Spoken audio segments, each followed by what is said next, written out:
Unmute. Audio no.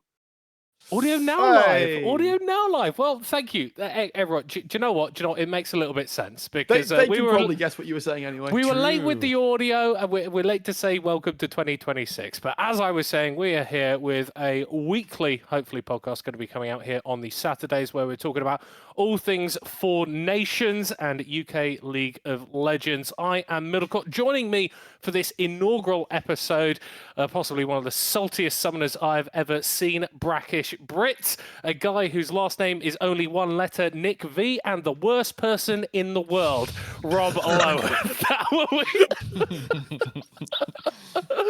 He's in, but should be out. He's in today, apparently. So. Oh, goodness. Rob, I'll give you a chance to defend yourself. How are you doing? How are you feeling about 2026? Welcome to the first pod. I don't know how to follow that up because I wasn't expected to be called the worst person in the world. I think if we were doing a tier list of worst people, and if I'm on the top of that, I think your moral values might be a little bit brought into question. I'm feeling good. Yeah. I'm excited for the UKEL to come back because there's nothing. It's the off season, nothing to be done. Yeah. There's no other league to watch really. Let's be honest, we're the premier UK broadcast, so. You don't get it, Rob, all right? Or maybe you do. But I woke up this morning like I was emerging from hibernation. I don't know. Everything's just felt that little bit grayer around the edges, a little bit duller because this fantastic, this marvelous, this wonderful thing that we call our region was missing from my life. And now it's back. And that makes me very, very happy. Yeah, I won't share my thoughts on this region. We'll just keep going. Nick, how are you? How are you, man? I don't think I've spoken with you much before. What's on? I'm actually very happy to see that, I can finally watch a UK league again, fight it out. The best players are here, and I'm excited for the upcoming matches. Oh, I mean, that's all good. I do need to announce that we have already had a little bit of a spoiler occur from Rob, who mentioned tier lists earlier. We are going to be doing some tier listing. We're going to be looking at some tier listing. I'm going to be perfectly honest with all of you. I woke up approximately 27 minutes ago. Tempora went, "Oi, we need you for a podcast." I'm here. The itinerary is a little bit confused. That's just part of the course. Yeah. So, chaps, does anyone want to start us off with a particular topic? Obviously, we've got new faces coming into the league. We've got new teams. We've got a little bit of the old guard too. I'm really just opening us out to the floor to anyone. Anything to watch, anything to keep an eye on. How are we feeling going into 2026? I was just going to say that there's a lot of new. There's a lot of new players. I think a lot of the old guard. I don't know. Even the old is new somewhat. Some of the old, but we're going to discuss obviously some of the rosters a bit later. There's been a lot of the UK core have sort of decided to sadly move on, and I don't mean they are still alive. They've gone to better places, and I think that's going to really shake the league up because I think there's a lot of the championship team, the team that won last split. That's already that's kind of all of those players have gone. So even that, you've got what you saw as stalwart kind of players that always been in the league. They're not here anymore. So we're gonna have a lot of new faces, a lot of players coming up from even Div 3 as well, which is really, really exciting because they're still quality players, but obviously they're new faces we haven't really seen on the biggest stage in the UK. I think it's nice to have a little bit of that mobility to the depth within the region where someone can actually go from Div 3, come up, and I think some of the players that we're looking to do that are actually quite strong. But NickV, you sort of came in to the green room and said, guys, there are loads of names here that I don't know, that I don't recognise. All I could talk about is the stuff that's happened in the last couple of splits, and that's absolutely fine. There is one team, 4 letters, BORD, who are back. And we've got a few changes. We've got Nikki going up in top lane. We've got Akkers coming in support. Nick, this is a team that has been around in this region for a very, very long time with a few changes in the roster, but a stable core. Akkers at support, though. What do you think that's going to do to this? Yeah, I think it's going to be pretty interesting because he's always been very strong in the lane that he's been playing, right? But now swapping over to support, it will be his first competitive split playing there. I think his general game sense is good enough that he can just swap to any role and play fine. But to do it to support, well, my personal opinion is that support player is much easier than any other role. So I think it will just be fine in that regard. And mostly what I look at in supports, especially in the UK, right? You kind of play like the tank roles, like a Rel, Nautilus, Alistar even. But I really want him to show off from the top lane that he used to play. What knowledge does he bring to the support role? Mm.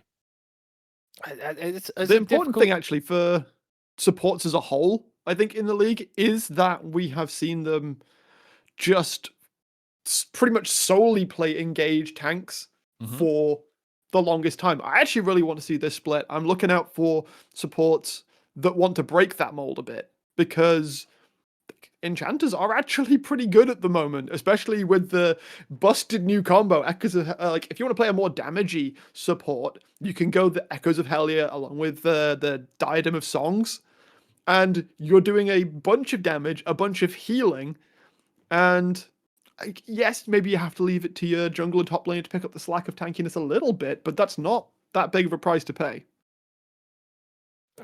Not in the slightest. But obviously, with Brod, there is the big question with them is you look at the roster, and it's not just a few changes. This is a completely rebuilt roster. This is a brand new team, Rob, that looked damn good in our last finals. What are your thoughts on them coming in? Are we expecting the same level of performance from Brod, even though it's a different team? Are we waiting for players to gel, or do we think that the level that they reached last split is just not something they're going to be able to repeat? So, first things, I think it's good that we're giving Brod their due, right? They are returning as the championship or the champion org. I think I think we kind of forget that Brod overcame a massive hurdle in that finals, and it was a lot of the fan base that really helped them, at least live in Stoke. But no, I just want to say, I think this roster, 3 of these players have played together before, like Aniki, Tweak, and Sin come over from Rise. Sin's played on Brod before, obviously. We know that from the famous Ezreal getting caught in mid-clip. And... Which one? Which one? Which one? It could be, take your pick. But no, I think that the fact that they've kept some of that core together, they've brought Bear Tree in, who I think when he last played on Brod looked really good. I do question how warmed up he is, but he should be pretty solid there. And then the biggest question I think, and again, as we've discussed, is Akka's on support. But overall, it's a mostly UK roster. They're all good lads in the sense of there's not going to be any egos. There's not going to be any divas on this roster. I mean, Sin sometimes. He can sometimes complain a little bit. But I think overall it's a really solid roster rebuild, especially when you lose. Let's not forget what they lost. Yeah. They lost Cabbage Core. And it's not they lost it. Cabbage Core have decided for a lot of them they don't want to play a full comp split again. And when you're trying to replace what is the most successful UK core of all time, 4-time Insomnia, now also like 2-time UKL winner core, it's difficult. And I think they've done a damn good job, really, a damn good job to bring back a roster that we'll discuss later, but should do pretty well. Yeah, and then I think naturally when you talk about the defending champions, the eyes then have to go about, okay, who are the challengers? Who is going to be contesting these? And I think one of the teams that has got a fair bit of potential here is actually Good Chi. Like, if you just look at the names, there is so much pedigree and prestige. Like, we talk about players like Phrase, Kurosh, incredibly excellent. They've got unlimited coaching them. But then we've also got a couple newer players that we haven't necessarily seen as much. And I was wondering, Brack, if you'd be able to sort of weigh in on this as someone that has been around the UK scene for a number of years. What does it look like when you get these newer players coming in that might have big LP but don't necessarily have the composition experience? Definitely having a core like they do is going to be huge for developing players like this. Like, as you're mentioning, Barone and Braindead coming in from outside of the UK ecosystem at least, but they've had solid performances elsewhere. So I think it's just a case of Phrase, Kurosh, Fastlegged just being able to provide them with the framework that they need to grow on their own. Like, Barone especially looks like a really, really promising talent. I'm super excited to see what this team, not just what he does, but what the rest of the team enables him to do. That's the real kicker. And if I see some good things from them in the first couple of weeks, then I can start to get really, really excited about what Good Chi have to offer this time around. And then, of course, it would not be a UK split if Rob wasn't pointing to himself, I subtly was going indicating to he wanted say to Nick V is the resident Gucci glazer. I was here. going to say, yeah. No, no, no, no. We need him to You weigh don't- in. You shouldn't let me This talk guy, about Gucci because He loves Gucci. He loves him. He loves Savonics. He loves the guy. That's true. He was not to love. Why are we trying to do this, Rob? Like, Yeah, what's what going were you on doing, here? Rob? You were the coach last split, no? Look, see, he was he was nodding. He was He's nodding. looking off. He's ignoring. He's pretending that he wasn't. Rob is out. Rob out. Rob out. Oh dear. Rob's out. Oh dear. Oh dear. He's so out. Yeah, but I agree with BrackishBrit. I think we need to specifically look at Korosh for in this case to really be the leader. I heard from Rob that he kind of is the vocal guy that makes the plays happen, and so I'm looking for him to just say, okay, just go in right now because I'm making the play, I'm initiating, and we're just gonna win here. And I do think that they are contenders to be at least like top 3. Hopefully they don't int like last split, but We say this every time. 2026? We say this every time. It's always, yeah, it's like, they'll be fantastic if they don't Well, do. do you know what, guys? That's quite a nice segue because speaking of inting last split, bandits. Now this team, I think, is so difficult to actually get a handle on in terms of like, are they going to be good? Are they going to be dreadful? Obviously, they've had successes before within the region, and then they've gone and done some stuff in the Road of Legends, which someone mentions offhand on occasion. But what are we feeling for them? I feel like they've always been a little bit of a black sheep within the league, but have come in with a bit of like Dutch flair and always make it fun. I just want to say that let's not forget this is 3 out of 5 members who went to finals in that first split. Bandits came to Div 2. They've got Loopy in the top lane. They've also they've got JB coming back in mid, and then they've got Kenny coming back in support, back into the league to help them out. They've then picked up Gabby from Absolved, and then they brought in a jungler who I've heard is new to the comp scene in Clicker. So it's difficult to really place because, again, let's not forget that Bandits roster we thought were really good did go 10th last split, and as we now learn from Road of Legends, the UKEL is better than ERL1. The Bandits doing very well over there with the same, 4-man core, but adding BMuff in the mid lane, so shout out to them. But no, Bandits now... it'll be interesting to see where, like, who's the main sort of carry, because I think the way that Bandits roster operates, because I'm looking at that Bandits roster from that first split they came in, and like JB was a beast, but they had like Elendo at the time in ADC who played a lot of supportive ADCs, but played like a lot of Ashe and a little bit of Corki. And it's like, where do you like who's carrying this roster? Is it going to be Clicker coming in as the new player? There's a lot of role players I feel like on the roster, and I just want to see a bit of like a few standout performances, which for me maybe comes from their exciting new jungler. Yeah, you always need a player to stand up, to step up and really lead through a team, especially when you've had this a bit of tumultuous past that Bandits have had. But another team that's had a bit of a past, I don't know what the present looks like, there's something going on, is Absolved. One of the longest standing organizations within UK/Danish League of Legends. They exist, and they don't exist, and they exist, and they don't exist. They are here for now, and they have got a couple of big names on their roster for this split.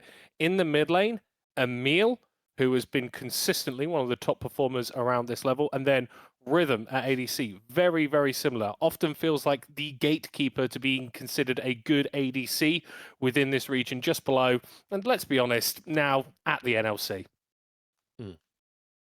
Just overall solid roster. Others can take this, but I think it's just like an incredibly solid roster. They picked up they've kept Gibble, and then they've picked up 2 new players in top, which I'm going to call Soimu. I don't know what we're meant to pronounce their top laner's name because there's I'm sure they'll correct it at some point. I'd say call him Soimu at the moment as an abbreviation. Swime. Maybe that's...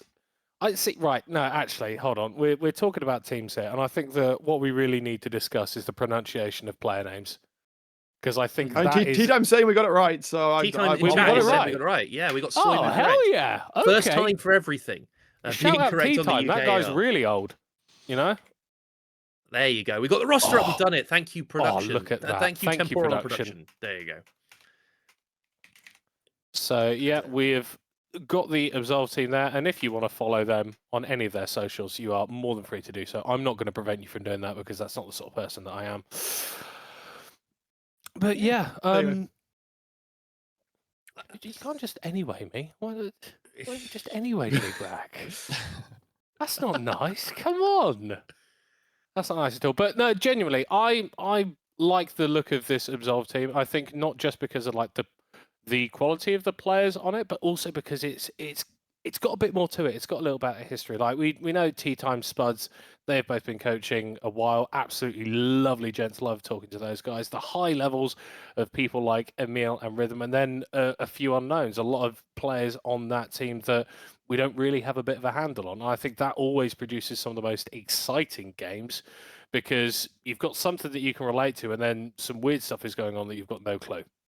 Just a shout out to their sub bench as well. Tea Time obviously coaching on there. I just want to say that you see Early Bird on that sub bench as well. It's a name that I think should be brought up in the fact that this guy hasn't played in the UKEL before, but had splits, for example, in the Benelux Div 1 on Aurora.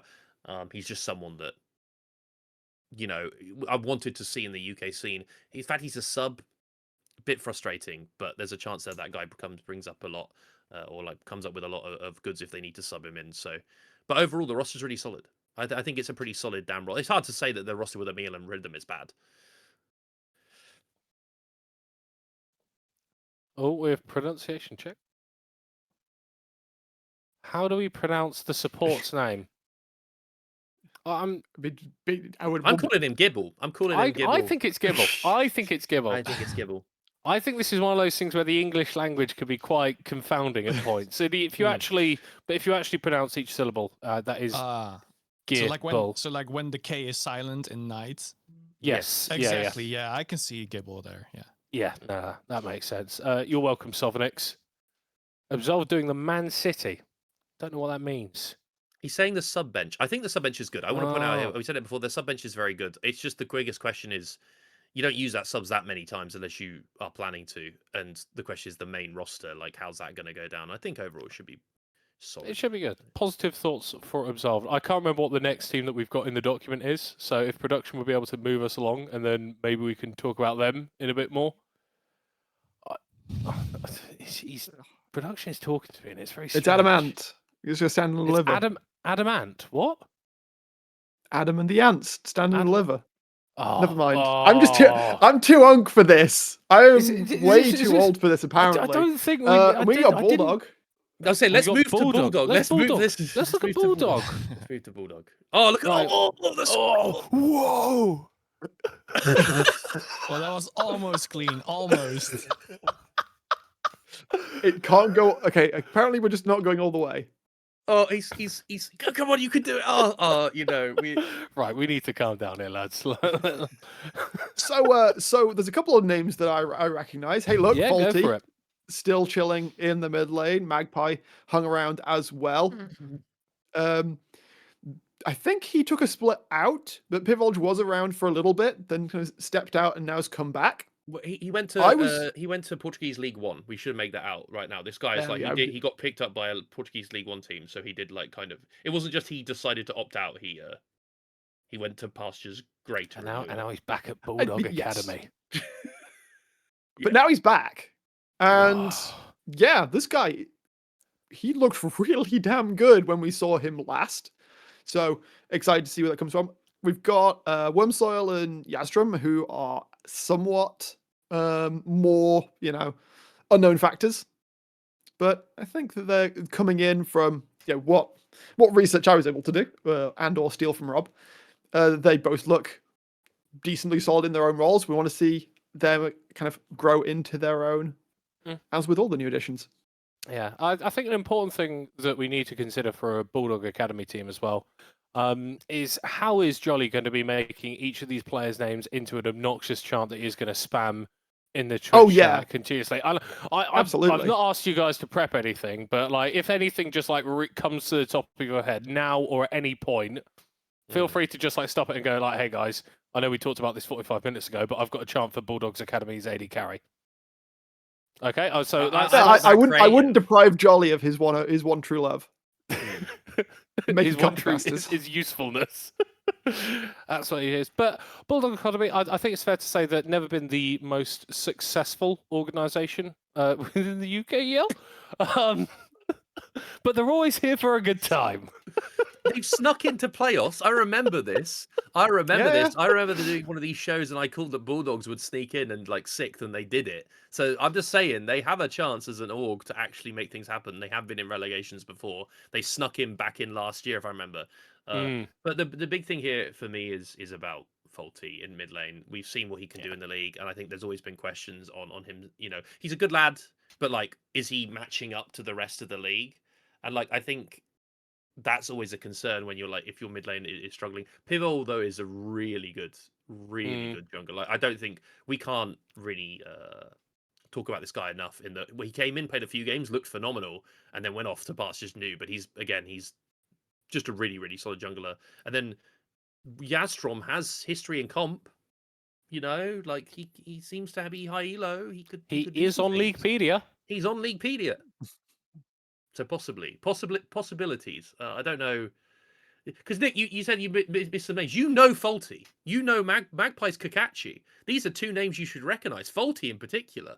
You got to have some thoughts on. Are you excited? Wormsword played in some of the in-houses, but most of them are new players.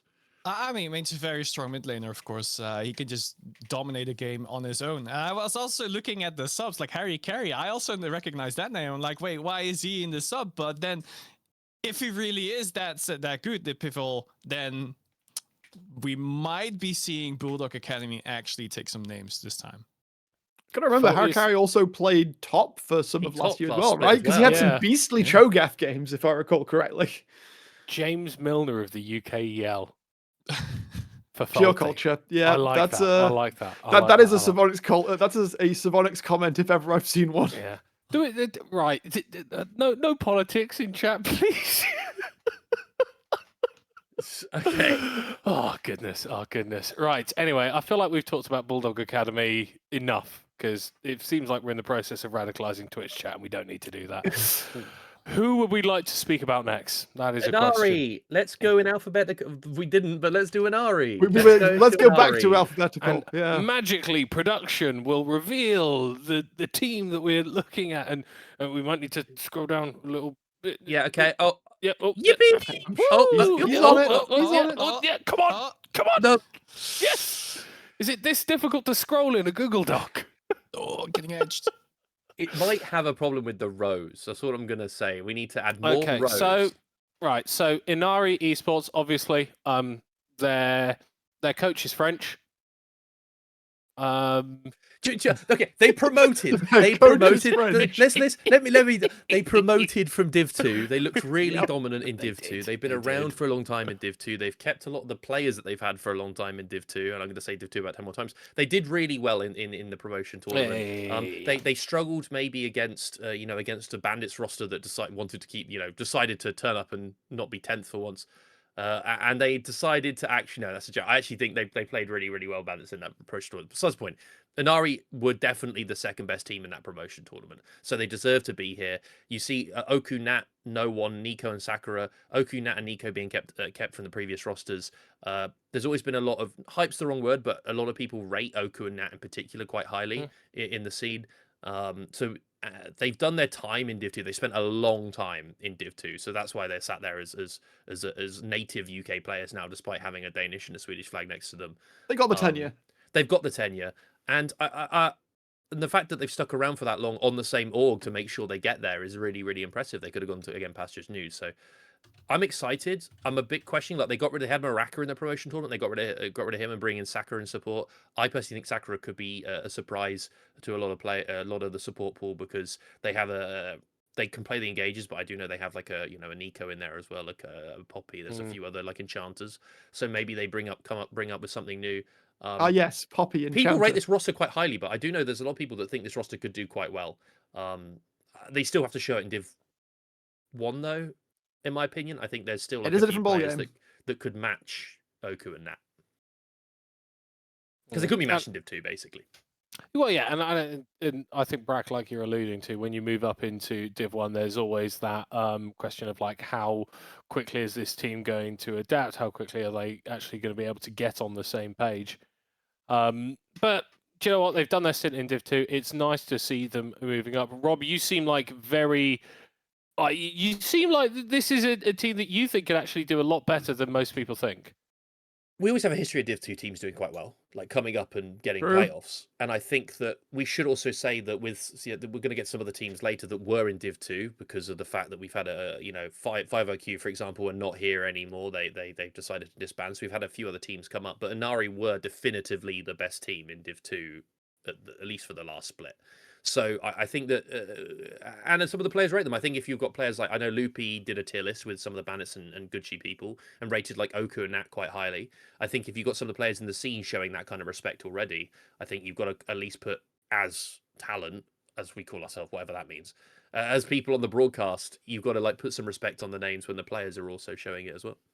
Yeah, I think that week one's going to be very interesting, Nick. Right, I feel like that's going to be our opportunity to see which of these players is going to hit the ground running and really show up and become a bit of a bigger name in Div 1. Yeah, because if you do insane like on the very first week, then you can actually make some teams scared of you. I think that's a big mental game that you can play with them. Like if you absolutely stomp your opponent and if they don't expect it, right, then suddenly everyone's like, oh, wait a minute, we have to actually be careful about these fellas. Yeah. And this is one of those teams that can actually do that. And Rob said that we've had some history of Div 2 teams doing well.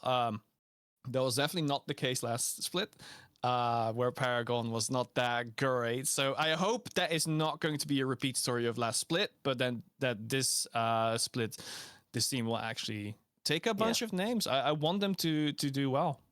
Yeah, well, on the Paragon point, I've heard their new mid lane is pretty good, so they should be okay. But yeah, when you've got someone like Sakura who's coming in with that pocket Nico, if that completely demolishes week one, then potentially that's just I'm one just saying free that- ban the entire I don't split. know.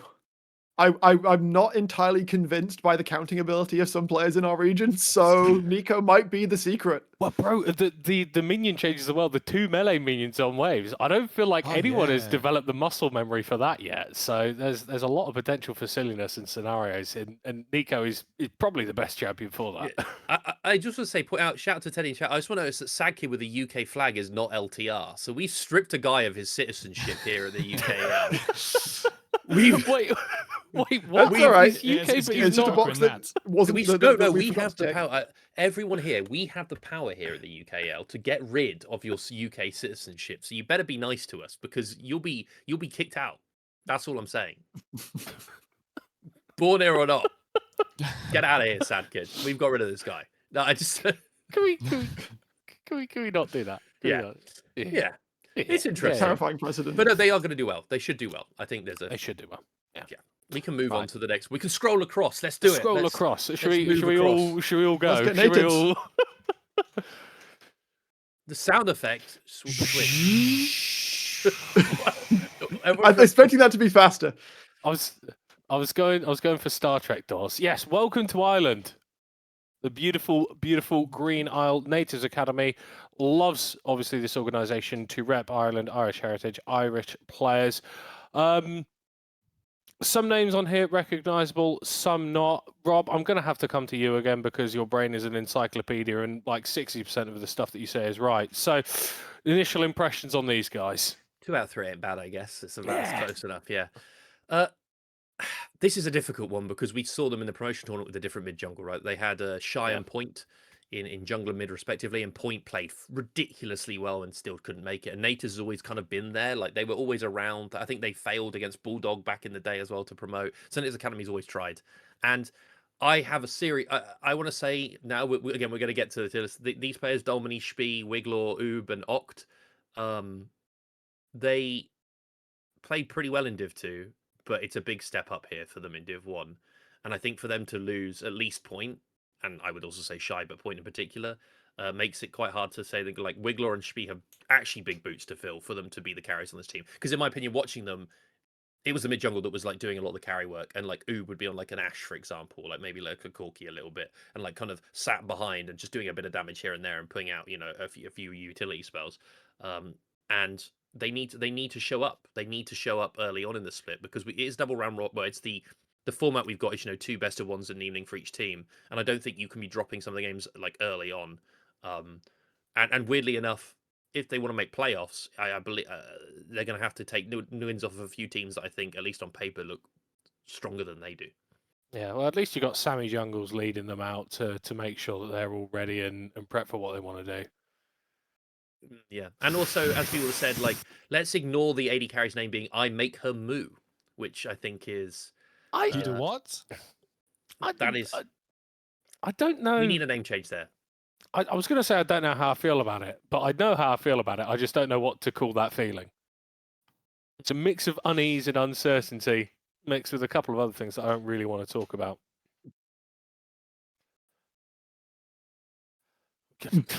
Big into Kerrygold.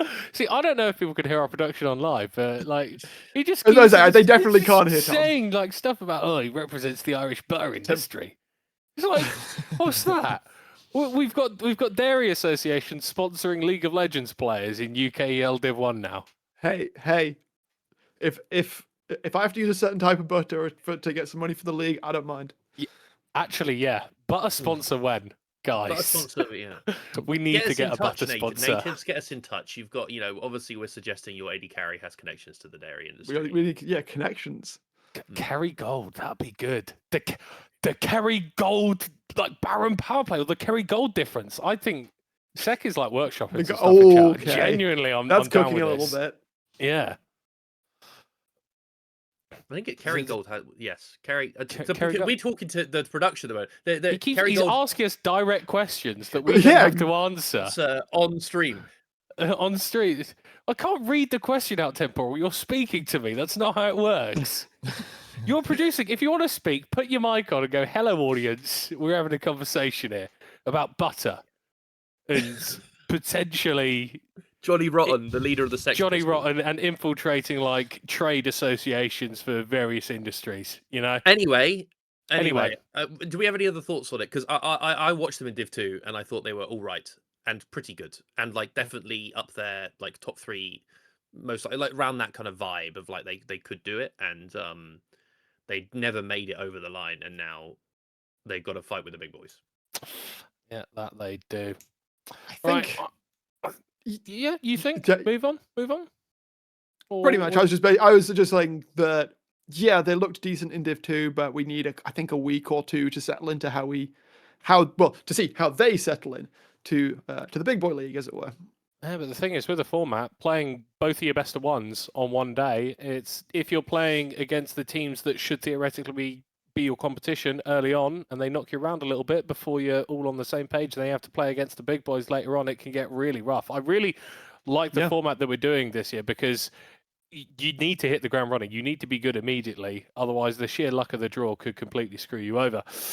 Right. With that said, though, we are going to be moving on to the next team that we're going to be talking about pontificating on today. Potentially, we're going to be mentioning elements of information about the dairy industry within the country, or the origin of some of the players. And I'm really hoping that Temporal is able to actually sort out the Google Sheet so that we can go and look at the next team. Do we need to do a whoosh again? Why is he treating this like a Haven holiday camp? He's trying to get us to like put our hands together and like dance for him. He's like, dance for me, monkeys, dance. Alexa, can you please change the team we're looking at? Thank you very much. Right. God. It's Nuclear Vikings. They're back. Nuclear Vikings. They're back in Div 1. Whoa, yeah. These are the main, when we talk about like, okay, no offense to Nuclear Vikings. When we talk about natives, Nuclear Vikings for me go in that same discussion about, these guys took over the slot from, I believe, Belfast Storm, or like something about that, around that kind of degree, depending on which team left first. Anyway, besides the point, Nuclear Vikings taking that slot over. They were all right in Div 2. They've kept the same, pretty much, I think it is the same roster. This could be another one for natives, which will be quite hard for them. It's a step up. We've seen a couple of these guys in Division 1. Shush, I think, has had moments, but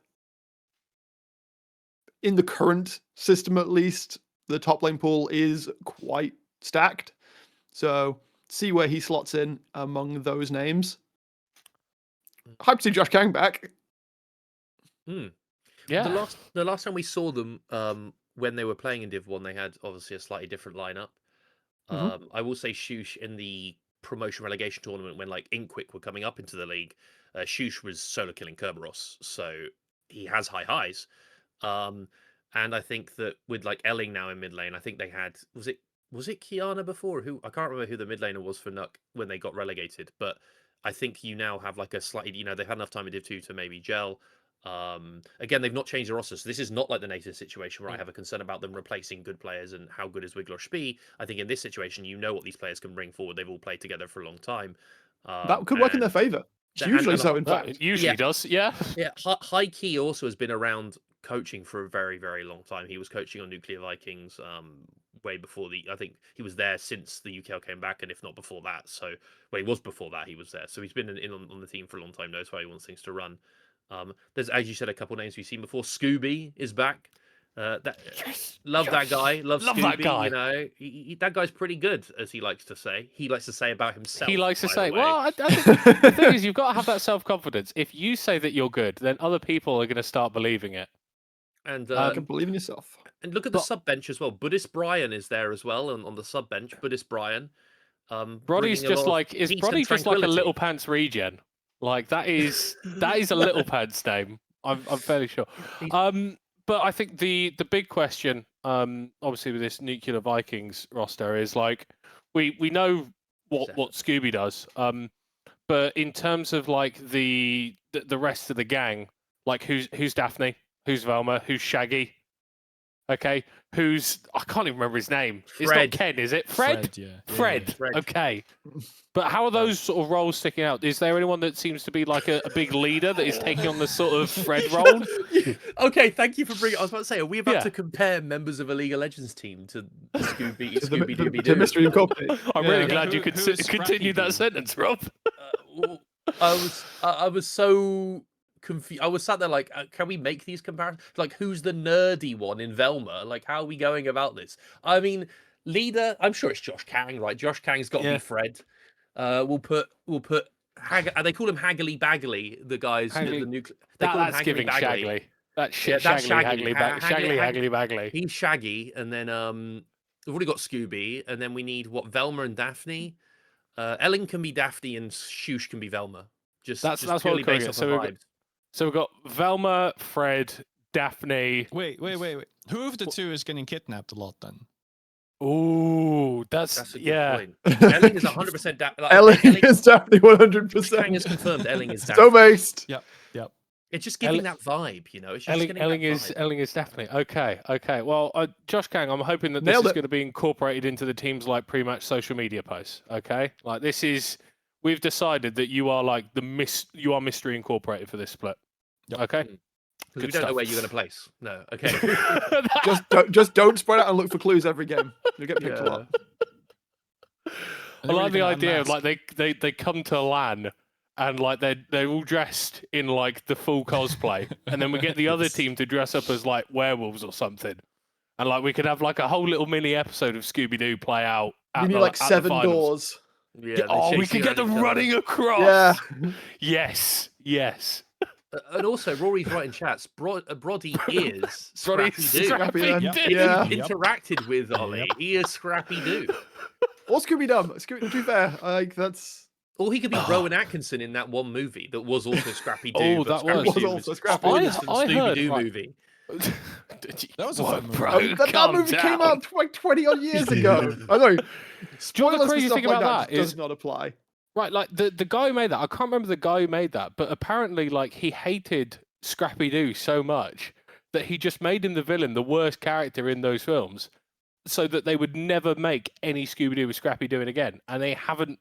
Scrappy Doo has not featured in a mainline Scooby Doo media since that film. And it's You're a very big important fan that- of Scooby Doo. I just I want would to put say- out I this. would This guy say- loves Scooby Doo. I would say I'm a You don't medium understand, fan right? of Scooby What's Doo. New Okay, I'm a Scooby-Doo was a medium formative fan part of of my Scooby Doo. childhood.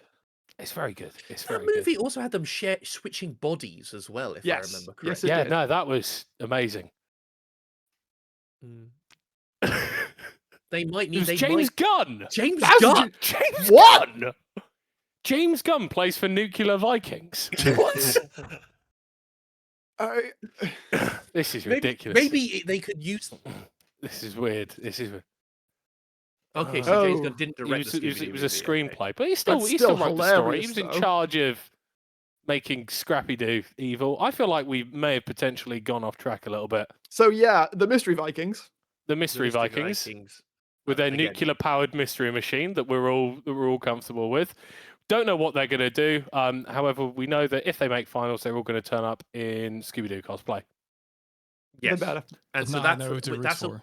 that's what we Right. need to know. We can move I on. don't want to be that guy, but I feel like we need to rise above this discussion. Okay. Oh, yeah, no. Yeah. No. No. 10 minutes. Jack, come back. Come back. Okay, I'm there sorry. you go. Rise, we still can't see Rise because It's the he's worst thing. Once again, I Temple apologise doesn't for have the to use puns. Google Sheets. Worst thing about doing a walkout is having to do the walk back when you realise that you can't just leave.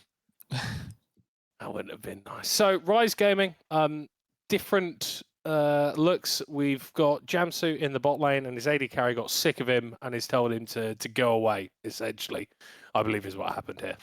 Yeah. Jamsu is the only returning member of Rise. And Yeah. that's because the team that he Rob described poached as them. loser and friends, by the way, I want to put that out there. His words were loser and friends about Brod. He was not allowed to come back to the party. They preferred to have Aka's support over Jamsu, quite clearly, which is, that's drama, and they should fight each other. I wouldn't want to fight Jamsu. Atlan. I don't want to see Jamsu. I think could like bust a move. He could like. Do you remember like Tekken? The one that like did the dance fighting in Tekken, like Chrissy. Like that's what Jamsu would do on you. He'd do the worm on you, is what I'm saying. So don't fight that guy. He has done the worm on the NLC stream. I just want to make that clear. Very clear. This has gone away from the rosters. They've got Demo in top lane, Cure in the jungle, has gone by the names in the past, Ketsuo and DDD, and then followed by Jamsu. It's a roster that I will say. I think they may have had obviously with a lot of their players going to Brod, they had to pick up some new ones. Ketsuo coming over was playing on Venom Crest last year, went to actually RPS with Venom Crest, so he has a bit of he has tenure anyway in the UK scene, but he has has been playing at a decent level for quite a while. DDD was on Bulldog. He's chill. As we said he's earlier. an AD carry. Like, what do you want from him, really? Like to do damage and hit people. And then in top, the new players in Demo and Cure. Yeah, I do want to touch those. I think maybe if we go like Nick, if you could give us a bit more like background, what you should expect for like Ketsuo or Jamsu, these sorts of players that we have seen a bit more. And then Rob, if you've managed to glean anything from the internets about Demo and Cure, that would be lovely. And then Brack, if you could just sit there looking pretty, that would be fine as well. Brilliant stuff, guys. Who wants to take it first, Nick or Rob? He's so good at that. I'll just take the first one. I think Ketsuo is a brilliant mid laner. I think he can really put any team on his back and go for the win. As for Jamsu, I will say that I have not really paid much attention to him, but he's been the mainstay on. Good job, good job. Right, cool. Smart. But I'm sure that they will. Because Rise Gaming was a team that actually got quite far last split, if I remember correctly, right? Yeah, they've all done quite well. They've always done once they came into the league, they've always tried to put together solid rosters and do quite well. So I think they felt, if I remember, they faltered against Venom Crest in the lower bracket in a matchup that we thought they should be winning. And obviously 3 of those players are now gone to Brod, so maybe that's a glimpse into Brod's future. But I think that as an org, they generally try to put together solid rosters. Demo and Cure, there's very little I have found about Demo. I have got on the internet and Googled many things, some of them related to League of Legends. And one of those is, who the hell is this top player on Rise? And I can't find too much. I've heard from a source close to the team that he is a beast and he's never lost a lane. All that we know is that he's called Demo. In the jungle, Cure has gone by other names in the past. Yildraz is one of them, Estonian jungler. A friend of mine in the Blind Boy, so I can go and contact him for more information if required. But he's played some comp. He's played at like LANs in Estonia or wherever the hell they held Baltic Comic Con. And he's looked pretty good. However, again, you're coming into a league where like good doesn't always cut it. Like a lot of players come in here. This is the one thing that we should say about all of these rosters. There's a lot of players that come to the UKL, end up going to like ERL ones and doing all right. But they come into UKL and we question how good they are. And that's not being offensive to those players. It seems to be the UKL seems to be an odd place to play comp. It's a bit of a crab bucket.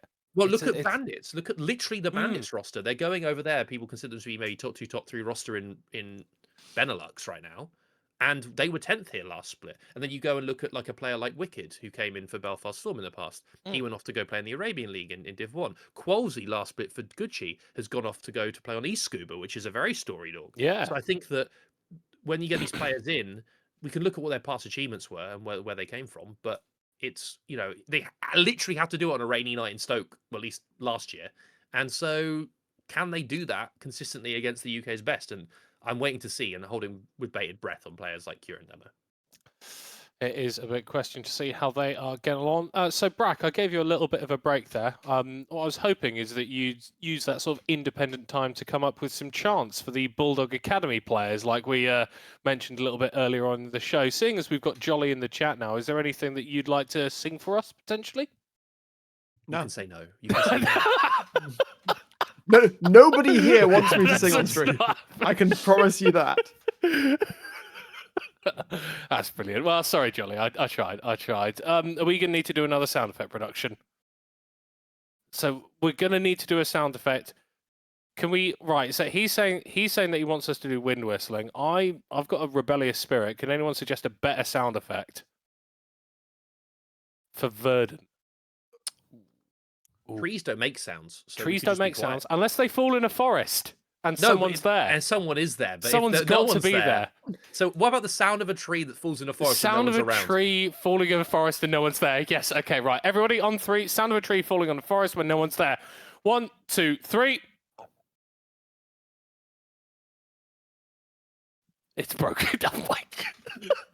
That's as far as we get. Our Google Sheet is a little... Do we need to make the noise louder so that we can complete the transition? I think we might need to do that.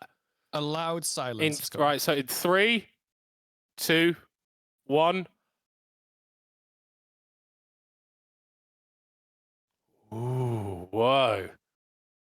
Whoa, that was magical. Can I start? Very, very Yes. good. Yes, you can, Brack. What's up? Hell yeah. So my boy Influentic's back. Yeah. Back in the day, there was a team called Munster Rugby Gaming in NLT Division 2. And Influentic was on that roster as coached by Luna back in the day. And yeah, I remember him having some fantastic performances. Of course, been a while since I last saw him play competitively, but still doing very well for himself. And as was pointed out, our own productionator, well, no, fellow broadcastator, sure. Frisky is the head coach. So I'll have to see how that goes down. Ted Lasso in the UKEL. Can Frisky be the running man is the question, because, you know... no, that's that was a good question. Frisky, can you? How good You're is right it? here, I darts? can see It's Olivia Wilde as well, but that was the actor, not... I don't think that should be a prerequisite for being the coach of any sort of team.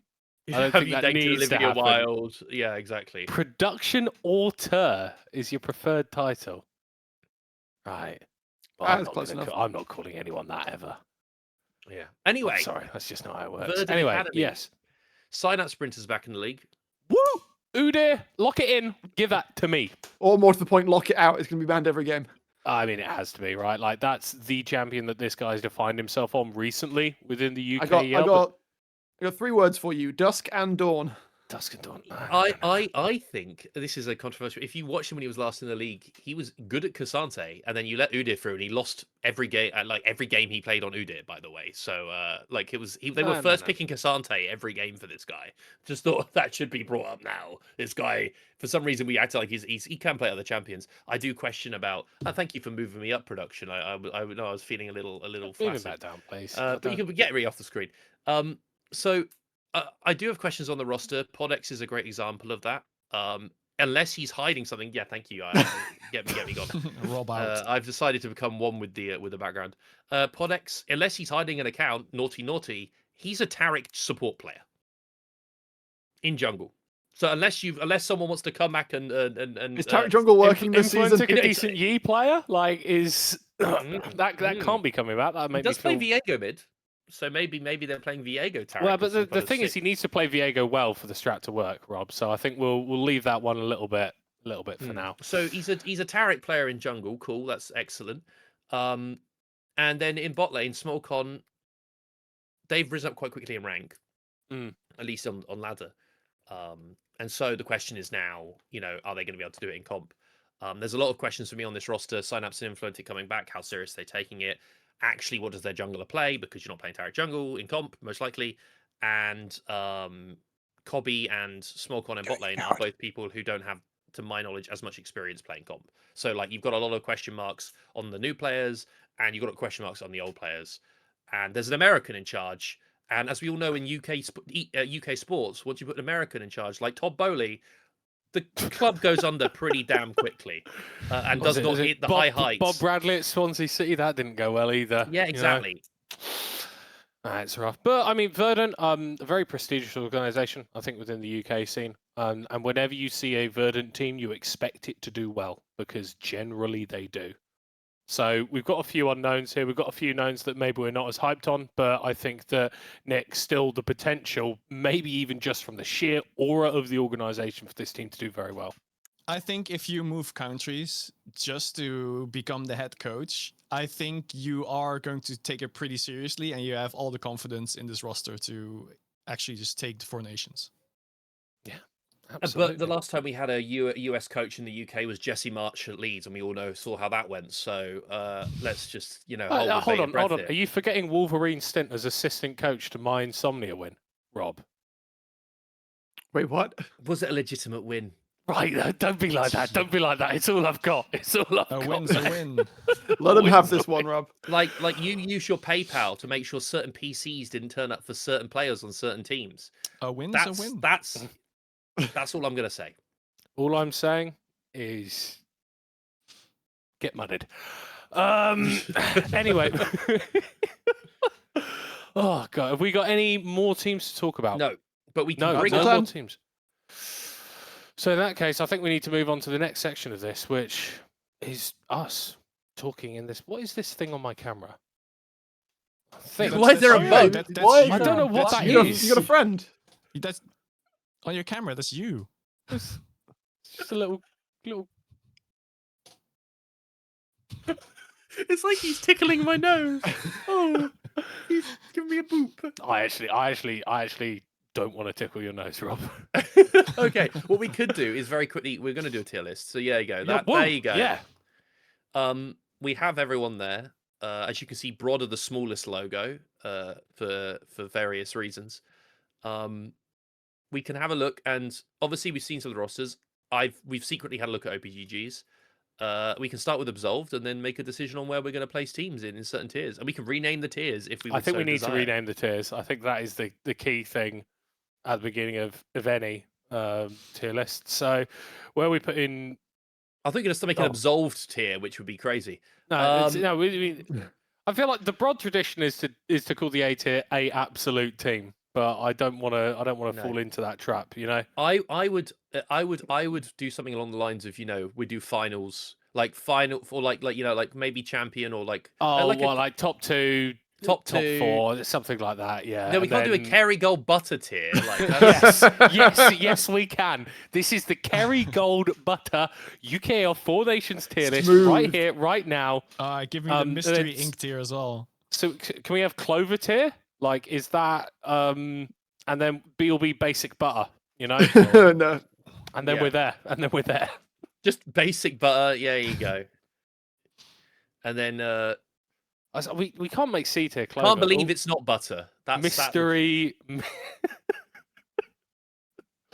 Okay. Where's the ending with this? C is C for can't believe it's not butter. Sec again with excellent ideas. Yeah. I think people who like Lurpak, by the way, Savonics, have never had good butter. Real. Oh, just for the smoothness, apparently. Smooth. I can't speak on that. I don't think I've ever actually had Lurpak before. This is the worst listing of a tier list of all time. We're going to put them in K tier. I would like to point out that I is purely on brand, though. Oh my God, why is Sek doing this? Oh my God, Sek, come on. You're making us look bad at our jobs. Thank you, Sec. Thank you. And actually, Sec, you should if there are any problems, just in general, actually, anyone has any problems with this tier list or anything we've said on this podcast, please make sure to send all of your hate mail to. I just need to make sure to get this. If you're looking up Sec's Twitter now, you really need to.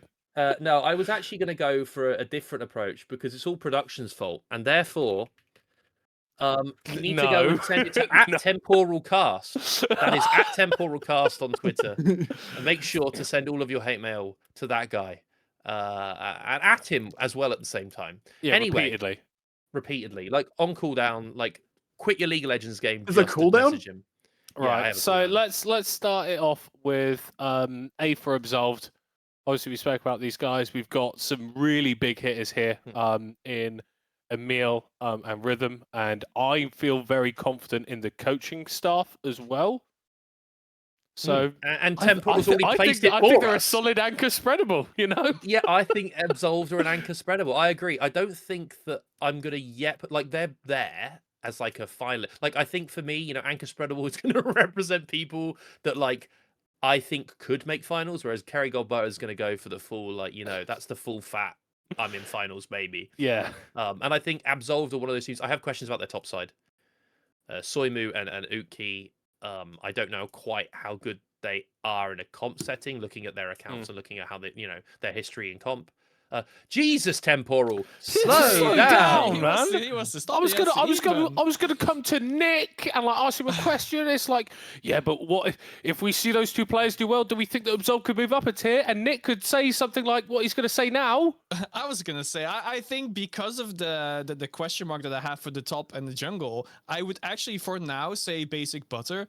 But if they step it up, just like we expect from the other players, then anchor spreadable at the very least.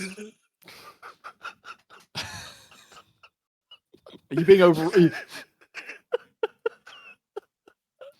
Yeah, what are the Dutch butter options? Dutch butter options? Oh my god, we have like the basic Albert Heijn butter is like pretty good. I actually don't buy butter that much, to be honest. It's set history and be like Dutch butter. Like a man in Holland is googling Dutch butter. Nick, it's disappointing that you didn't come prepared to the stream for this, but we'll forgive you. We'll let you off. If it was cheese, it would be a different story. If it's cheese, we're fine. We're not going to do a cheese-based tier list. That'd be ridiculous, mate. Yeah, we don't have those kind of contacts in the dairy industry, but Kerry Gold, we have those. So, well, do you know? So, just for context again, Rob. So, by your metrics, anchor spreadable is for teams who are going to make a decent run in playoffs. I think like I would have, starting from the bottom, disappointingly Marjorie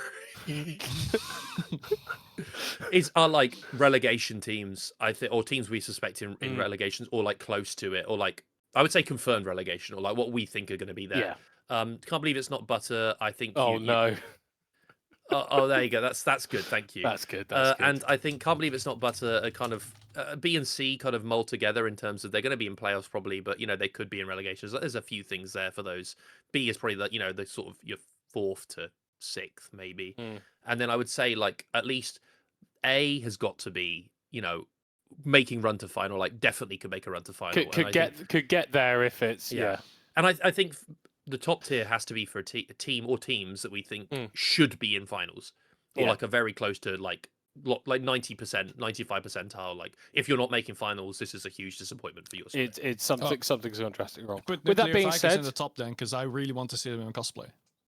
Oh, it would be disappointing for them not to be there. Wait, so can we manifest where the teams end up? I didn't realize we had this level of power.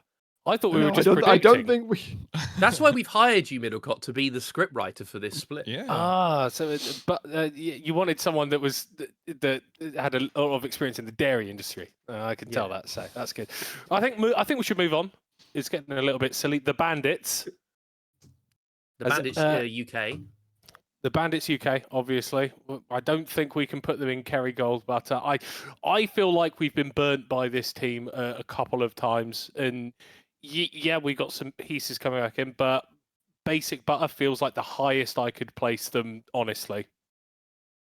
I like JB and I like JB, but Basic Butter probably the criteria. I think there's a few teams in this tier that we're gonna that might begin with B that might be going here, and I think he's actually been googling butter. No, brand. that was Trajan. Oh, thank you, Brilliant Bertolli. Well, that sounds better than Anchor Spreadable now. What have you done? That was basic butter was fine. We didn't need to change basic butter, okay? We Yeah, can't just have one person running the show, Temporal, deciding everything. Oh God, what have you done? Okay, that's not how this company works at the moment. Anyway, moving on. So bandits should. I don't think they can't make finals or can't make a push to top 3. I just think that there's a lot of things I have to see that they like show even in the first few weeks. Like I want to see things out their jungler. Like I know their jungler is high rank, but you play Diana Jax, and we've seen players come into the league with high ranks who play a small subset of champions, and then they aren't able to maybe bring it out on the big stage. So I need to see a bit more going into the split, and then also, but if it does gel, it could do very well because they have 3 players in Loopy, JB, and Kenny who have been there before, and then Gabby's pretty solid. But I don't know if I would put them above, for example, Absolved. But they're pretty close. I think I have them in the 4th to 6th. Yeah, higher, closer to the 4th than to 6th, though. That feels reasonable. I think moving on, I think it's time to talk about Bulldog Academy. And Jolly is in chat, so like if anyone had any flame for Bulldog that they didn't quite get out, you can direct it to him now and he will be able to hear it. Again, I'm not thinking much beyond B. I don't think I'm as confident in these guys as I potentially am in the Bandits. So if we're saying that the order matters in Left the to row, right, I'd have them to the right of Bandits, but I don't think it's by much. It's about right. I think that they've upgraded, in my opinion. Like Pivel's back, I think he's good. They've changed in top lane there. I don't know what Wormsoul's gonna be like versus Harry Carey. I think Harry Carey played a couple of really good games actually last split in top lane. So is that really an upgrade? We'll have to see, at least in comp. And then Magpie stayed, and they've, in my opinion, it should be an upgrade in theory in ADC according to my research. But there's still the question for me, and I don't mean this as flame, is faulty really. He's been in the league a long time. Is he going to play well with Pivel? And how does Faulty compare? Like, we've got a lot of good mid laners, by the way. Yeah. Like, let's not forget the kind of mid laners we've got. We've got Emil, we've got Bear Tree, we've got Kurosh, JB's here, Ketsuo is there, Influentix here. He's going to have to step up versus these kind of people. And if you are struggling without having that Heimerdinger pick that he has in his back, he's a Heimerdinger Quinn player at heart. And so, like, where does that fall within the spectrum of playing comp? Very far away. Yes. So Very I far find it away hard usually to really rate them higher at the moment, just on terms of like how I see draft going and how I see like I think Yazstrom and Pivel could surprise, but I don't want to put them higher than where I think they should be. Yeah. Right. I will. We can't just keep. So FT is now the Yo Valley. Okay, great. I will unfortunately have to recuse myself from voting for the next team because I think I might potentially I was going to get mine out. Potentially be a little bit biased. We have got the Broad and Friends brand new roster with lots of players that we've seen before and have played for this team before. Current defending champions. It's Kerry Gold for me, changes, but I don't want to say. I don't want to say. I'm struggling to justify it not being.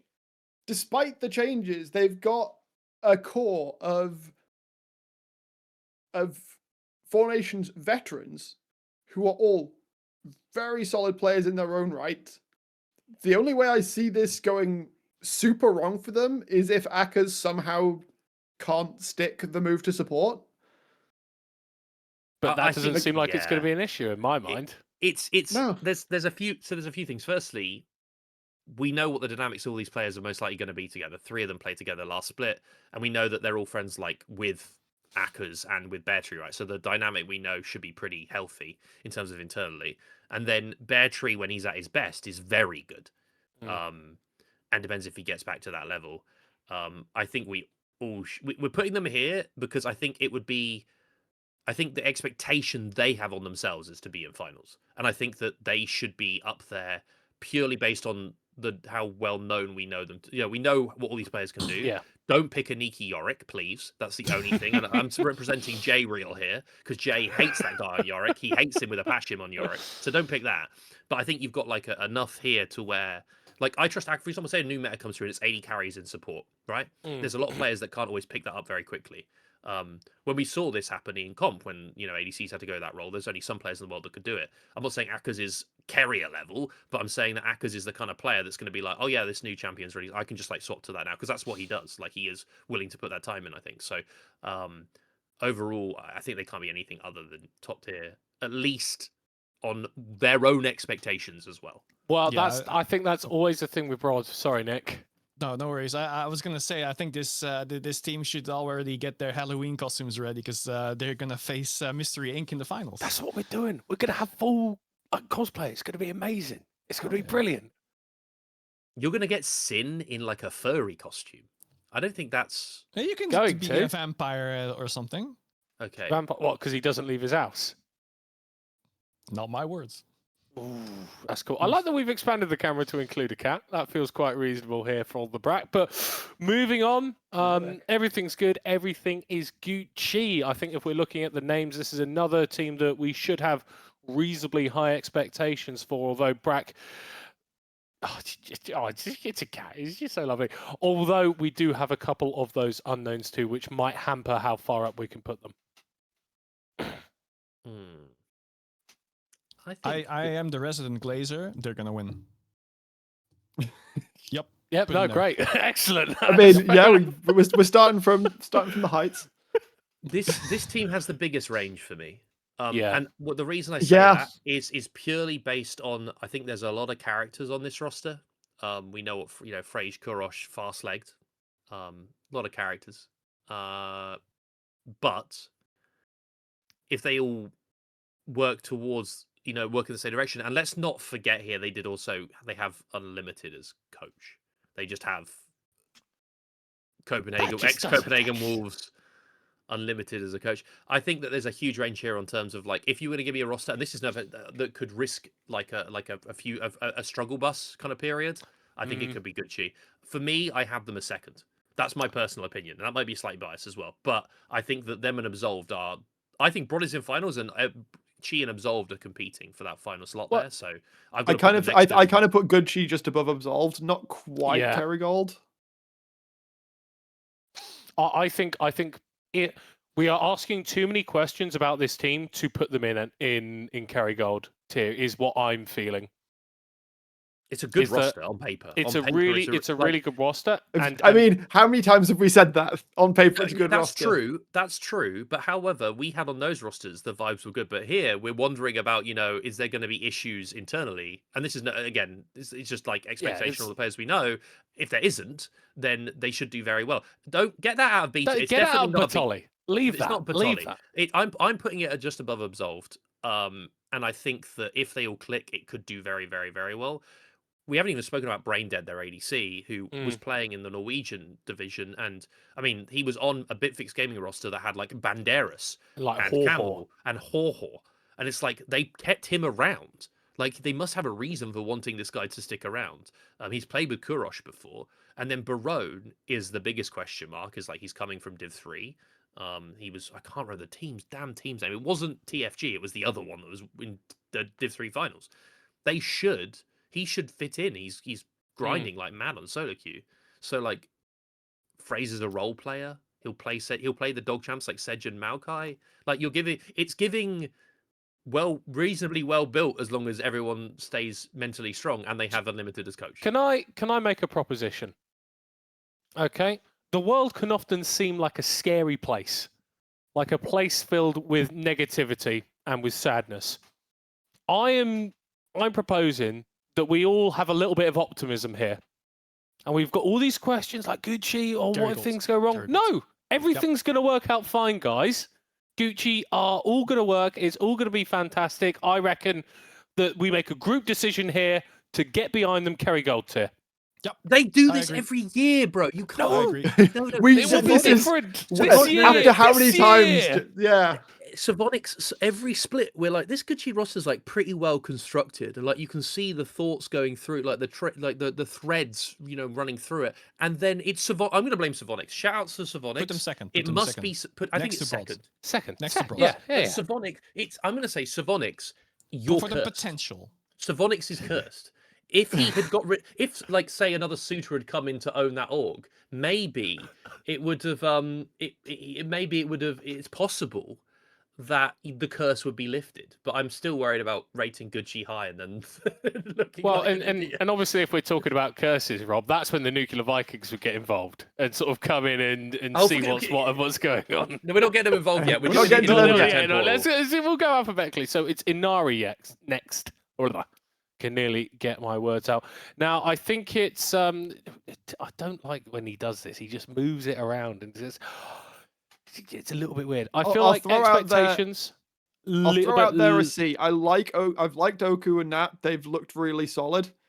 I have heard great things about Sakura, but I don't know anywhere near enough about their mid laner to know sort of where they sit. And we've already pointed out how stacked mid lane in the league is.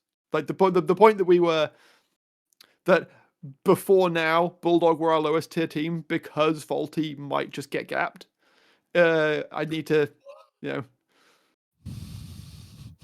Put some respect on Mike's name. This guy's a star. No, Mike. Look, Mike knows I've got all the time in the world for him. Love that guy, but I'm also not going to mince words. I think I'm having them in B, and I'm going to put them. I think there's a lot so B. There's a lot. There are rosters that on paper could be solid, but I have questions. There's a on how lot they of interact variance though in B. I already feel already though if we put them in B. I have them. I personally think that they might be better than Bulldog. So it's hard for me not to put them in B because I think I have them I have a clump that I think Bandits for me are above the other two, but I have like Inari and Bulldog pretty damn close. But if you want to put them in C, listen. Again, send your hate mail to @temporalcast on Twitter. It doesn't matter where we put them, Rob. We're not on the line for this. Yeah, perfect. We don't have to worry. They canoe tier. Stick him in the bottom. Nick. Okay, I would say purely because they've proven themselves with Div 2, but still not in Div 1. I feel I can't believe it's not butter is actually like the proving ground here. Yeah. Like, are they butter? Yeah. Are they butter or are they just margarine? That's the question we're asking, essentially. Exactly. Like very well they put. beat. Okay, I want to say they have scrimmed live a NLC team, and they beat them handily. And it wasn't. What does that say this year, though, Rob? So I think they're quite good, but I just need to see them. Again, my biggest thing with UKEL. No, temporal, no. So I think that overall, I'm trying to keep it serious and trying to like ignore what's happening below me. I think that it's they should do quite well. It's just about like there's a difference between playing scrim. I don't care about scrim bucks. I don't care. There's loads of times where teams do really, really well in scrims in the UKL and they come on and they I was about to swear there. They mess it up on stream. And it's just one of these things where I need to see them. Like, if I could come back here in the next, I have them in B and I have them above Bulldog in B, but I think they could easily like make a push up. I just don't know again, like how exactly they. That's great, Rob. But Nick already did the tiebreaker. We're putting them in C. So I know. You're pleading the case I when learned that I should not agree with Rob. So yeah, exactly. Right, moving on. We have got Natives Academy coming in, and for me, this is another team that I'm not particularly thinking are going to be doing all that much. I think the expectations are a bit lower for them. Looking at the OPGGs, the LPs don't quite seem to be there, and I think that the way that the UKEL can be a lot of the time is that if you walk into a guy who's got 200 more LP than you, it's just really fun. They're in the bottom tier. Yeah. They're in the bottom tier. I'm sorry. I just don't see how. Like, I think that there's. I've like watched when I was watching them in Div 2 and I watched them in the promotion tournament. I think they had a good series. Like, they came up against Paragon, right? And it was like they faced each other in the final game to get promotion, and it was very scrappy. And like, I think if you're being scrappy with, in my opinion, a better roster against the previous Div 2 team that got relegated, you need to like Wiggler and Spee better step it up because they're gonna have like we know what the other three can do in a comp setting, so they're gonna have to step it up and come back to League and absolutely smash it. And I don't think they will. I'm sorry, I just don't think they will. So I think they've got to be in the bottom tier for us here. And speaking of scrappy do. Oh, well done. Well my done. God. Well done. We're talking about the Nuclear Vikings Mystery Incorporated. I think another team here potentially where the expectations aren't as high, but I think that they've got a bit more to offer from the get-go than Natives Academy and potentially Inari as well. So I would be more likely to see this team. What? Oi, Rob, don't make that face. What are you talking about? No, Rob, explain yourself now. You don't know bull. You don't know bull. I don't know bull. I don't know bull. I don't know bull. I think I invented bull. You sound like Jay from the Betweeners there, bro. That's crazy. Like anyway, I think Nuclear Vikings, they've kept all their pieces together. I think they're better than Natives for one. I think we are because I think Inari are just a better team than Nuclear Vikings were last split, and I just don't see how Nuclear Vikings can be above a team that beat them in Div 2. The power of Scooby-Doo. We're saying the power of Scooby-Doo. Would you say the gap between Inari and Nuclear Vikings is bigger than the gap between them and Natives? Sorry, Yes. Nuclear and Natives? Yeah, I think Nuclear Vikings are like, so for me, I would put them above Natives, but you're either arguing that they're in C because you think Natives are alone in the bottom tier, or you're putting Nuclear Vikings next to Natives in the bottom tier. So I would just do it like but this, the gap is really huge that you could make another tier. Yeah. Okay. I don't know if anyone has any arguments with this. I think, for example, I think Nuclear Vikings could sneak playoffs. I think they actually could take a couple wins here off a couple teams that might be coming up in the list. But then they should go up one tier. So, like, I think they could sneak playoffs. Yeah. But it's if they get wins, if they're getting like wins against anyone other than Natives, they should be like yippee. I've got quite a good relationship with Scooby-Doo, and I don't really want to jeopardize that by putting them in a low tier. So if you guys are happy to take all the heat for that, I'm fine with that. If that's all right with you. No, I'm not. So you better move them up. Okay, right. Can we move them up? Yeah, I can't believe it's not better tier at least. Oh, at least. At least. At least it's crazy. There we are. Congratulations. Well Scooby done. Cosplays. Right. So, Brack, I think there might be a pun that you want to show off regarding the next team. No, I already made the Rise joke. You can't make the same pun twice in one again. stream. Rice? Do it again. I think you can do it again. Delicious. Okay, well, I think this next team rises above both of them. I'm trying to think where in B tier they go. I think beta. I think it's high B. Bandits, Bulldogs, Rise. Rob slowly. I don't know what's going on. Rob's losing it. No.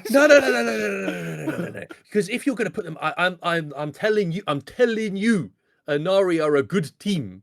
I'm telling you. What is going on? I'm telling you, Inari are a good team. I'm telling you right now, we cannot put. I'm sorry. I think Inari are a really good team. I've heard Inari are taking games off of Rise in scrims against each other. So, and I'm not saying taking, they're winning scrims significantly. I don't see how you're putting Rise. I don't think Rise is the worst team. I want to put like, I think Inari where they are. Do we bump Inari up and put Rise in C? I just think Rise. The problem with Rise is a load of questions, right? DDD and Jamsu bot lane. I don't know how that operates after 15 minutes. Tetsuo looks pretty good, but I don't know if he's like got enough firepower around him. How good is Demo? We don't know. Kia is an Estonian jungler that we have very little information about in the comp scene. I think they're better than Nuclear Vikings, but I think this is one of the teams Nuclear Vikings takes a game off of, or takes like games off of in the best of twos. I just think that they're like around the same. I don't think they're the same level. I think Rise consistently should be better, but they're at a risk. Temporal, can you move Nuclear Vikings up without them noticing next time we do something, please? Thank you. And so our last team that we are going to be looking at is Verdant. Okay, and so NickV, I do believe that your last name is actually Verdant. So considering I have to glaze two teams now. Oh, that's crazy. No, it's not. That's a reasonable expectation for your job, Nick. Come on. Let's say some nice things about Verdant, please. Nice things. I like the logo a lot.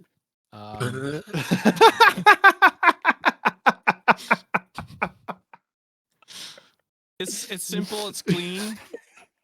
And I hope the team does the same thing. Simple, clean wins. I saw that temporal. Put them back down again. I saw you move them. Put them back down. It's like that game where you have to stop the baby like from doing things to itself, like electrocuting itself. Keep them back in that tier. Oh, right. But Yeah, also, buy I just don't know enough Scooby-Doo. about the, Yeah, about sod the the other lot, players. yeah. to Oh. rank them. Right. I love Synapse. I love Influentic. But I don't... That's 2 of 5. I don't know whether are... I can see them peaking, like, top 4 easily. Easily. Peaking top 4 easily. Easily? But if they're peaking easily, then surely there's a higher peak.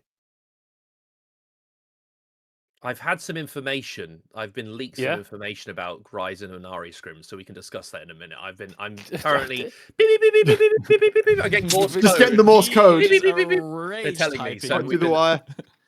Give me the stats. I don't know, guys. We do got to remember that Frisky's coaching them. No, So, C is the prove it bump 'em tier, up, and bump 'em I up. do. They do kind of need to prove it to me. bump 'em up I from- think they massively do. I think that Synapse is like we all know what Synapse does, you know, and when it's great, lose to it's good. lose to D4 gamers in Sunshine Showdown. That's what Synapse does, buddy. Like don't lose to Hey, D4 gamers. you know what you Lose say to to D4 Shy. gamers. Lose You know what you say? to Hazard Paul George, Reeton, and Try Hard Matthew. Don't Hey, give me any of this let's nonsense. not have. Hey, you leave Paul George alone, okay? Don't give man me was- any of that nonsense. That man was. There's a that reason man was sprinters insane. in his name, buddy. Okay, this guy, Whoa. like, there's none of this. None of this. I think. He's I also think they're, Synapse sprinter, like it's fast brain movement going on. Like this guy is. Have you ever seen the film Lucy with Scarlett Johansson and Morgan Freeman? where she takes she has a pill and it lets her unlock 100% of her brain capacity. Wasn't it the case that That's she not actually how gets, brains work. she gets drugs sewn into her skin, if I remember correctly. In that Yeah, no, movie. and basically what happens is at the end of the film she turns into a USB stick, which is the most insane thing I've ever happened. But I feel like that is the natural end point for any game Synapse Sprinter is in, because his brain works so fast. So I think C tier is possibly unfair to the IQ of Verdant's top laner. So I think at least Bertolli tier, I think, for me. I think they're one of the teams Nuclear Vikings could get a game off. Yeah, B tier Because- Nuclear Vikings, like we said. I think that overall, for me, I have like Verdant, Inari, and Rise all like competing for what could be like, you know, that. So like there's if you look at the list, I think you're going to have like an upper bracket, right, of 4 teams and a lower bracket of 4 teams. And I think any of these teams could make a push for that top 4, but I think they're all going to really struggle to do so. So they're all like looking for seeding in the bottom half of the losers bracket. Loser. And I think that Verdant, for me, I have a lot of questions on how much is Influentic playing the game, how much is he locked into playing comp. He's a pretty vocal player. What's he going to do with that? And just about in general, like Small COD is an untested UK support. I think support is a role you need experience in. By the way, I don't think you can just like go into a comp game and be like, I'm very good at playing Rakan. Yippee! I think you need to have the ability to actually command the team. And I don't know if that's a concern for me. Okay, we move them back up. Temporal was he's like a naughty boy. He's just I have full-blown also- sabotage. I have also noticed, and I'm thinking this is like maybe tier list agnostic and purely for like league branding reasons. We have said that like we've only got 3 teams that are A tier and above, and I feel like that makes us look bad. So I do think we just need to bump some up for publicity. Oh, So when we B tier? post this on like the Twitter, we go, oh, we've got these amazing teams, you know, like Nuclear Vikings potentially, like maybe move them up like A tier or something. You know, like I think we need to play the game If here, we're moving guys. anything up from the discussion we've had, it looks like Inari goes B. It's and an Ari, okay. I would move back if you're going to move one more team. Inari's up to going A, bottom of B. But yeah, put Inari bottom of B, get them down there, get Nuclear Vikings. Please stop moving them up. Stop listening to this naughty little boy hosting this podcast. move Get this them guy up. out of here. This guy Move doesn't know them what he's up. doing. Get him out of here. I Move think them that up. if you're going to move a team up, you're probably moving Bandits or Bulldog. I would move Bandits because I think Bandits have more consistency, in my opinion, and have proven talent across the board. We know what, again, Loopy, JB, Gabby, and Kenny can do. I would move Bandits if you're going to move them up to being like that top 4 round out. I think Bandits are round out the top 4. That makes sense. That makes sense. And then I would move Nuclear Vikings to the bottom of C and stop moving them around between A and B because you're doing us a disservice to the intellect of the league. The top laner of. Oh yeah, we can't rank Bandits. Oh, Yeah, but because the difference is here otherwise is- they'll okay, What disappoint happened last us. time? Never trust the Dutch. Never trust the Dutch. And so Have you seen those world maps of like countries see that you. have eaten their prime ministers? It's just like for most of the world it's fine, but then like it's in the Netherlands, it's like there's Wait, some prime minister eating going on, and I feel like that's again not great. You know, so I'm with you on that, Rob. Okay, Nick, don't try and defend yourself. Okay, No, I was just gonna say eat the rich, but you know. well, that's why we put the Bandits up as based, well, so- obviously. Like, the Bandits, I Capital up. think, should be moving out to round out the top 4, at Yeah. least on paper. I think if you're going to move and like round out the tiers here, Nuclear Vikings, can you please move them out of the B tier and up put to them A, at the up bottom to of A. C? Please, no. Oh. There you go. I think we can argue about Verdant, to be honest, but other than that, I think overall this is something I'd go for. I just What, are you not a fan of their logo, Rob?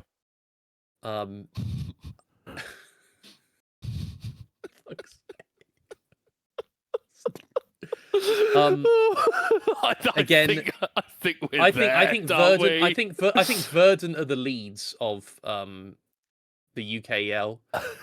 And I think that we're going to harp on how they won in 2024, but that roster was different then. They've got an American managing them, like Jesse Marsh. He got kicked very quickly. All I'm saying is, they're. Why does Temporal do this? Why does he? I don't know. He's just very bored. Because He had he the, likes rage he had the baiting you, ability. dude. He had the ability, by the way, to It's roster so himself obvious. onto this podcast to be a fully like present member. But he's done this whole magnanimous thing. No, I'll produce it. I'll make sure that it all works. He's turned up late, and now he's just messing with stuff. So honestly, Temporal, I'm giving you like a 3 out of 5 for effort today. Okay. Could do better. Could do better. I would have Ryzen. Man, this is hard. I think Nuclear Vikings go below Verdant, and that's about it. But I think that I still need to see stuff out of like Rise's players in like actual competitive games. I think Inari has. Stop it. And I think that Verdant have a lot to prove as well for a lot of their players. Even the players returning have a lot to prove, and that's where like I think for me C is like a you've got to prove it to me tier. So that's why like Nuclear Vikings I think could take some games off of like some of the people above them, but I do think they're like fighting to stay out of relegation. Whereas like Natives, I think, are solidly in relegation unless they really, really, really, really perform. Right. Is anybody in this show going to be waking up in cold sweats tonight thinking about this tier list and that they've got something wrong, or are we generally okay with this and don't think it's going to have an impact on our mental health? I think I'm Nuclear I'm Vikings always at least partially wrong. should be. Damn it, C-tier. we nearly got the screenshot. We nearly got it.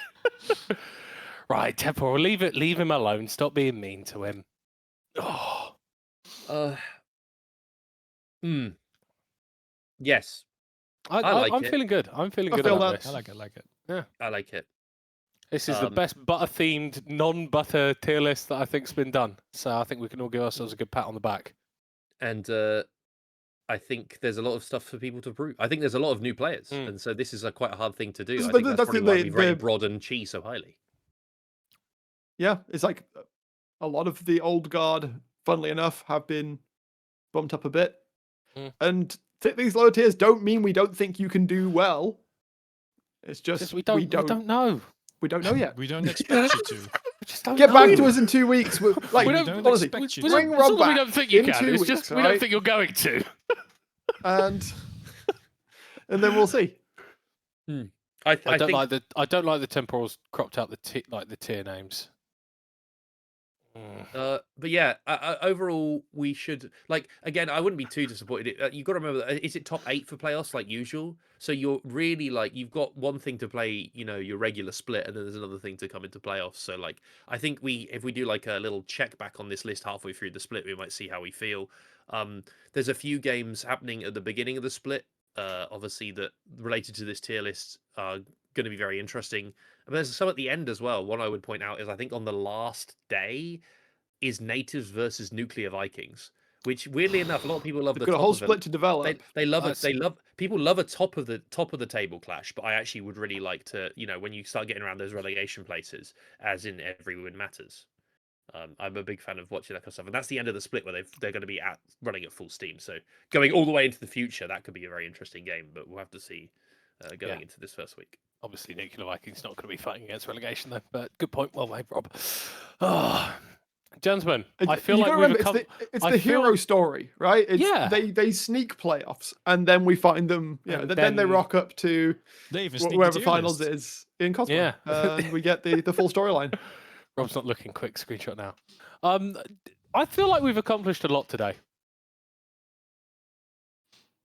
Wow, guys! Wow, we've sure done something. Things have occurred. Well, I'll tell you about this tier list. No doubt, 4 weeks in, it will be different. Well, this one. Nah, okay. Before we we have to be more sure about this now. Who's going to? Which team is going to? Okay, I don't even need to ask the first question. Which team is going to surprise? Because I know what Middlecott's going to say, and there's no point even having that discussion. Well, it wouldn't be a surprise. Is my point, Rob? Okay. And the what other I'm thing saying. What team do you think? This is maybe a bit negative, Nancy. What team do you think that we've ranked quite highly that it has the highest chance of? I think this is an easy answer as well. Highest chance of really dropping down this list as we come into the middle of the split and then the end. We're all going to get along with each other, and it'll be fine. Okay. Any other answers? Any other opinions? On that, because I think that's the biggest thing. There's a lot of range on some of these teams. On Gucci is one of those, and I think Inari is another one. Weirdly, so I wonder if any of you have any thoughts on who might be the biggest shock, either bad or good. I think we said the same thing about Gucci last split, and then they kind of disappointed towards the end. They started out very well, and then they started to drop the ball. They even lost to the Bandits in the very end. So I just hope it's not a repeat of that split. And if it's not, then we rank them correctly. Of course, if it is going to be the same, then Gucci's going to be dropping. Right. Okay. The only other thing to quickly shout out... I think you need to just pull the plug at this point. I was going to quickly shout out Div 2 before we go, by the way, because we talk about the other divisions. I'm sorry, we're very elitist here, and we often only discuss Div 1, but I think it's important to shout out Div 2. Some of these teams came from Div 2, 3 of them. In fact, came up from Div 2 for this split because of changes within structure and for certain teams. And so now we should just quickly say for Div 2, obviously no one here is probably from Div 2, but the shout, the teams, there were 5 teams have joined from open qualifiers. Let me get the old list up of teams because I've forgotten exactly the rosters. But I will quickly shout out the teams that have made it. So returning is Emrys, who are previous, I believe, champions or close to champions of that league. Aversio is still down there with some very interesting players. Hedo, for example, is rep in Malta. Hedo's a sub, which is a crazy name to have a Insanity. It's so good. And then we still have Gucci and Furness down there with a brand new roster, some players I recognise from that one. HL Tory Esports are also going to be around. They put up a decent showing in the last split. We also have Paragon actually are fielding a roster in Div 2. Sometimes you see teams drop out of Div 1, don't field a roster in Div 2 and disappear. Not the case for the Mac and Paragon. And the Mac will be playing. The owner, the solo killer of Faulty, is back again in Div 2. And then we're going to be rounding that out with Team Glorpcat, which is the old Paragon roster from Div 1 last split that came for Open Quals this time. Team Spawn Peak, which is Coach Hayes' org with players like Coldrose, Zephyr, Rigged, Captain Sexy, and Luke Nom in the bot lane. Those are some names that at least have been around on some rosters in the past. Rich Gang UK are going to be there as well, and currently their roster is pretty stacked. They've got Legend, Flawed, Sumi, and then Tryhard Matthew. And then bringing it back, you've got absolutely CBA, which is, players like Zerg, Vanguard, Limsey's sub on that roster, for example. There's Dano, there's Rengis. Darkin as So well. ex-Belfast, basically. Ex-Belfast, kind of, Yep. but it's the Irish. It's an Irish org. It's They've a been there true for years. Irish org. Lots of Irish people in Div 2 in Globcat and CBA, and then just to round it out, -1, which are the team that were called TFG, I think, in Div 3. They promoted, kept a lot of their players, such as Yoon, Teal Moon, Swagger switched to ADC, and then Worstman, who played on Paragon in Div 1, is now playing in Div 2. So shout out to that guy as well.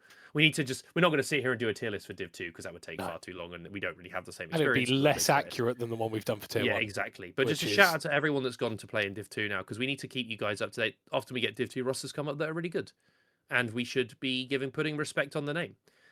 So lots of new faces, some returning ones as well in Div 2, some high level names in like Sumi in mid lane, for example, Hido on the bench for Reversio. Shout out to them. Shout out to Good them. Stuff. I think with that, gents, we will be wrapping up the stream. I would like to go to each of you just for a quick few thoughts on what you're looking forward to this year and how you feel we are going to be going for the UKEL. BrackishBrit, I'll come to you, and then NickV, and then Rob, because you're probably going to talk the longest, and rant and ramble will come to you last. Is that all right? Let's go. Grack, how are we feeling? What's 2026 going to be looking like for League of Legends in the UK? It won't be that different, I don't think. Which is exactly blissfully nice. so. Like, we had a really good 2025. I'm looking forward to a fantastic 2026. As always, I think much as I'm hyped to see, the old guard, it's the new names that I'm looking to step up and excite, earn my fandom, as it were. And of course, that does mean a Div 2 as well, as you said. There are some pretty stacked players down there that could very much be joining us in summer. So look forward to that. Excellent. Nick, what are you looking forward to this year? I'm looking forward to seeing the rookies really pop off. I've been searching around the OPGGs, and I've seen some interesting champions as well. Very meta breaking, but very solo queue-esque as well. But solo queue-esque is not necessarily bad in the Four Nations. They have been working out quite well, so I'm really looking forward to see Four Nations having a kind of a sub-meta going on. I always like that. Those own individual metas. I know we've got a few people that are very big on their Urgots. We've got Nico players as well. The individual metas emerging within the league is always very interesting. And Rob, your nice, optimistic, happy, forward-facing, future-looking view for 2026. We need to see the new UK players really step up. The big thing here is we've lost a lot of names. As they've gotten older, they've had to.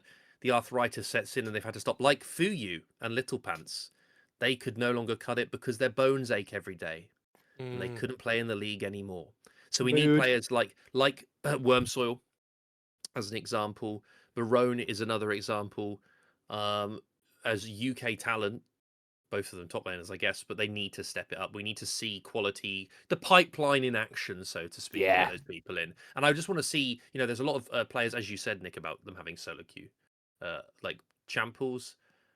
That'll be a really interesting thing within the first couple of weeks to see how these players, like Clicker is a great example on Bandits. This guy he's 1.2k LP, but he's Diana Jax mostly, and a little bit of Wukong. Some players come to the league and can make it work. Lunkafer. And some players come to the league and can't make it work. There's probably someone I'm forgetting. Trizzy, who can't play that same style as they do in solo queue. So we need to see those players also, see if they adapt to the scene across the board. Excited, but I think we're going through a transitional period for this first split of getting a lot of new players and some older ones coming back into the split, and we're losing some storied names. So yeah, but hey, all the more new stories, Rob. Yeah, new stories, new faces coming in, and new people to everyone to follow. I believe that is going to be doing it for us today. It's been an absolute pleasure to be joined by you gents to talk about League of Legends occasionally and have a bit of fun and be a bit silly for most of the time. Shout out to Temporal for turning up, producing this. I know I've given him some stick today, and he's thoroughly deserved it. And thank you to everyone else for tuning in and watching the stream. I hope you've had an absolutely lovely time. We'll see you on Monday for the first set of games in a bit. Shout out Kerry Gold. Sorry.